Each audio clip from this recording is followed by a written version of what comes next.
Hello, here I've got the Scraps book by Lois Elhert. She's one of the most gifted picture book makers of our time. Lois Elhert opens the doors to her studio and her life and shares her thoughts about her creative process in this moving, intimate, and inspiring glimpse into her colorful world. I will be biking and Josie is joining me down there on the Pilates contraption, the reformer. What? Don't read this book unless you love books and art. Okay. When I was little, I read all the books on the library shelf, and I thought maybe someday I could make a book. This is her when she was little in her grandma's garden.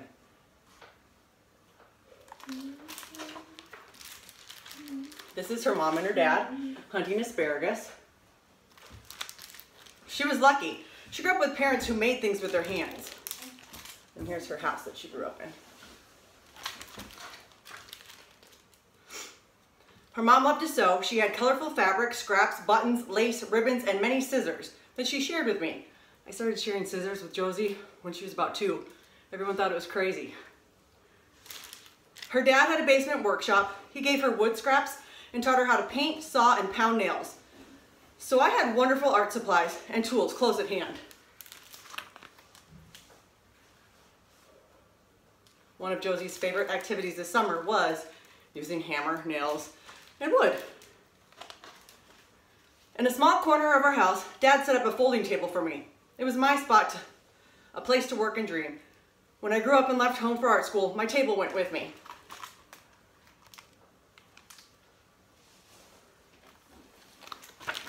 After art school, I worked in an art studio by day and worked on book ideas at night. I created lots of art, though not for books right away. But I didn't worry. Everyone needs time to develop their dreams. An egg in the nest doesn't become a bird overnight. Right now I'm wondering how Beyonce can dance and sing at the same time, because I'm not even going fast on this bike. Whew. Where do book ideas come from anyway? I know I find ideas in the world around me. I even found them in my garden or while shopping for fruit and vegetables at the store.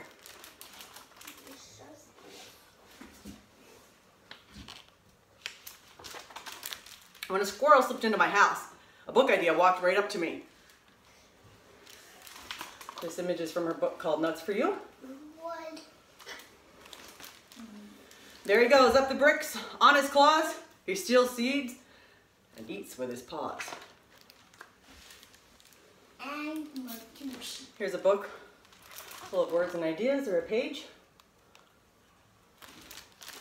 On a trip to the aquarium while I watched colorful fish swim by, a book idea swam into my brain.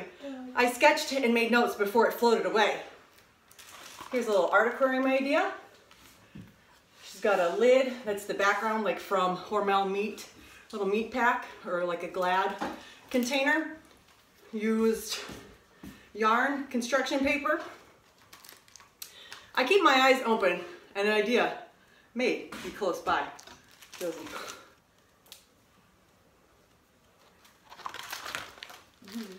Once when I visited my sister, her cat brushed my ankles as he escaped out the door. A new idea.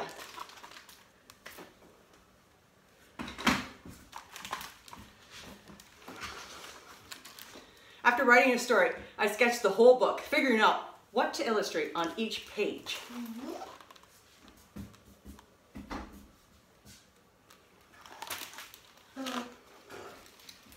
Back and forth, I work on the pictures and words until together they tell the story.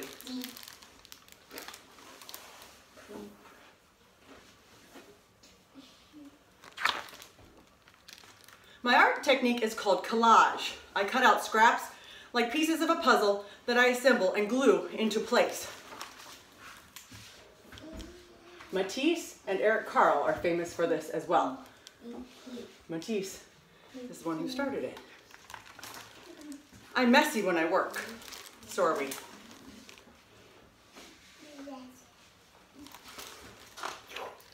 My waste baskets overflow. Scraps lie strewn all over the studio, and more scraps stick to the bottom of my shoes.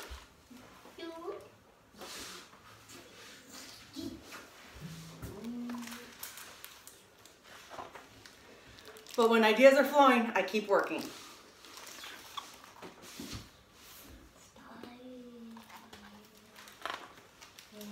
I often combine real objects with painted ones. Mixed media artist. Josie, please sit still.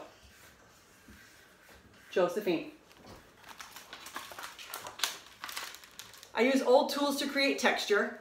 Texture is something like smooth or bumpy, rough that you could feel. But if you can't go up and touch it, you can also do implied texture that you draw. Maybe by rubbing over the bottom of your shoe with a crayon or doing a leaf rub. I splatter paint with a toothbrush or rubber crayon over my grater. There's a cheese grater there. Sometimes I photograph folk art from my collection to illustrate a story.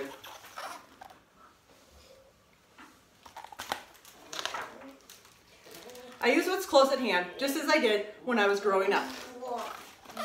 Josie, please go downstairs if you're going to keep making noise.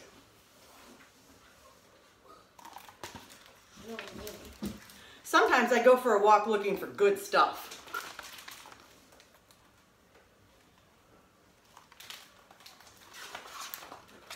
Mother Nature gives me free art supplies. In the spring, my Excelsior students did a lot of nature art projects. Day after day, I work until the art looks just right to me.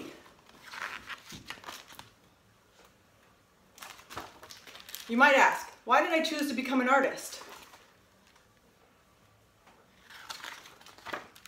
I think maybe it's the other way around. Art chose me.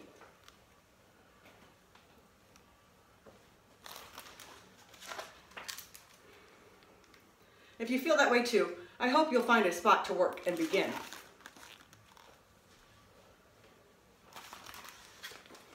I wish you a colorful life. Hold on. Here's a bunch of books by Lois.